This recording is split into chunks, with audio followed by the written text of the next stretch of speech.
Live with Yvette and Lauren. Well, good morning. I'm Yvette Whiteside. I'm Lauren Raymer. Thanks for joining us today on Local Memphis Live. Happy Monday.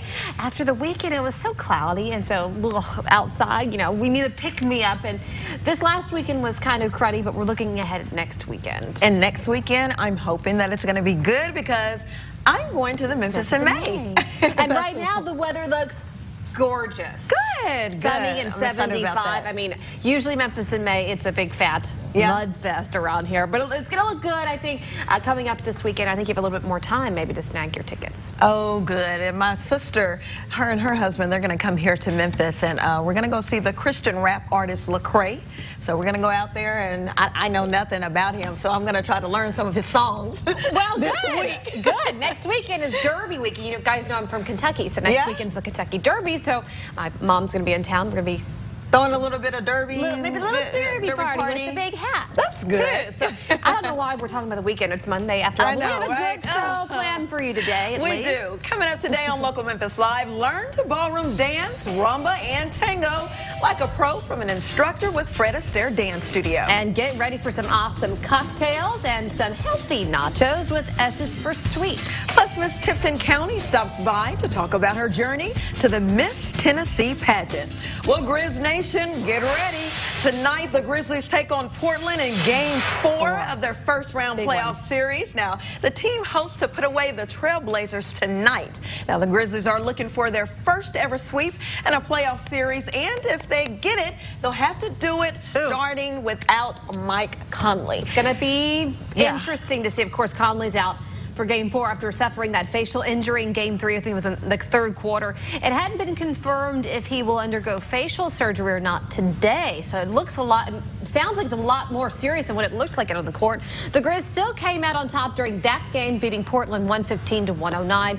Tonight's game in Portland will kick off at 9:30. I hope Benno at least is back now that we're going to be losing Conley. So the team's got to pull it out. We can win without Conley. He's just a great I believe that's our little thing going on. We believe, okay? And Local 24 Sports Director Doc Holliday is on the road. Lucky guy. He's going to report live in Portland for tonight's game. And don't forget, Local Hoops Live, Grizz Nation airs every Monday night at 6:30. Doc Holliday and the sports team have teamed up with 92.9 FM ESPN Radio to bring you exclusive Grizzlies coverage. And each week on Local Hoops Live, we will choose one lucky fan to be our fan of the week. Well, Grizz fans aren't letting Mike Conley's injury get them down. They are still showing their support for the city.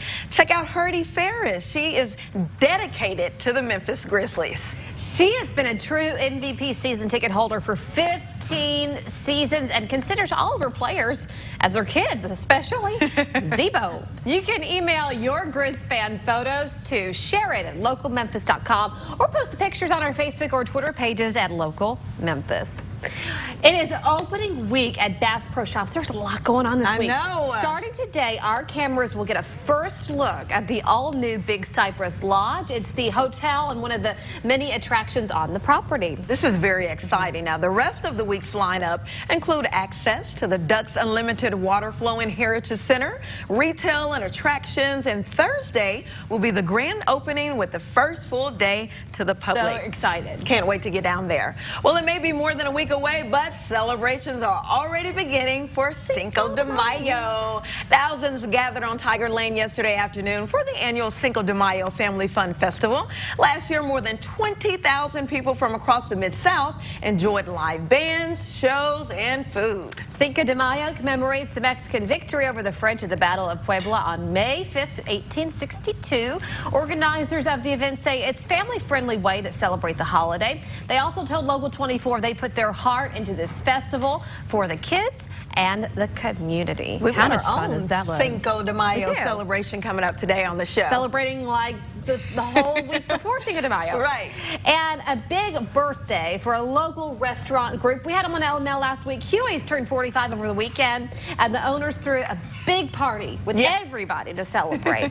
Yesterday, organizers with the local chain restaurant closed down a whole block in Midtown Memphis to set up burger stands and beer tins. So that was awesome. Hopefully you were able to get in on that. In 1970, Alan Gary opened the Memphis Staple as a bar. His childhood nickname was Huey, which was where the name came from. The first menu had only 2 burger choices, with or without cheese.